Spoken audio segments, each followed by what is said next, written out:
రఘురామతో పెట్టుకునే వాళ్ళు ఎవరైనా ఆలోచించుకోవాల్సింది ఒకటే. వాళ్ళ వ్యక్తిత్వ హననం అవుతారు. అతను వ్యక్తిత్వ హననం చేయగలడు. అతని చేతిలో print media, electronic media, social media ఉంది.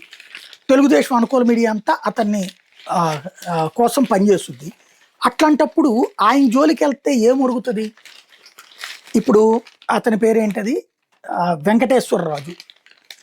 రఘురామ్ మీద గొడవ పెట్టుకుని ఇల్లు కోల్పోయాడు, ఆఫీస్ కోల్పోయాడు, ఆస్తి కోల్పోయాడు, నడి రోడ్డు మీద నిలబడ్డాడు. నిన్నేదో అసెంబ్లీ దగ్గరకు వస్తున్నాడు. అక్కడ పోలీసులు అడ్డుకుని వెనక్కి పంపించారు. అతను తెలుగుదేశం రాష్ట్ర ప్రధాన కార్యదర్శి. ఇతని పదవి తీరు, వ్యవస్థ ఇద్దరి మధ్యన సెట్టు చేయరు. అక్కడ బేసిక్గా ఒకటే, రఘురామకృష్ణరాజుని పదవి నుంచి తొలగించరు, ఆయన పార్టీ నుంచి కూడా పక్కన పెట్టరు. ఎందుకంటే ఆయన నోరేంటో చూసేశారు.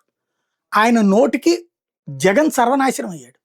ఇవాళ రోజున ఆయన బయటికి పంపించి ఎవడన్నా సర్వనాశనం చేసుకోవడానికి సిద్ధపడతాడా? అట్లాగే ఆయన జోలికి పోవడానికి అధికారులు భయపడతారు. ఎందుకని? అధికారులను జైలుకి పంపించడం ద్వారా నా జోలికి వస్తే మీ ఎంత చూస్తానని చూపెడుతున్నాడు ఆయన. కాబట్టి రఘురామ జోలికి వెళ్లకుండా ఉండటం బెటర్.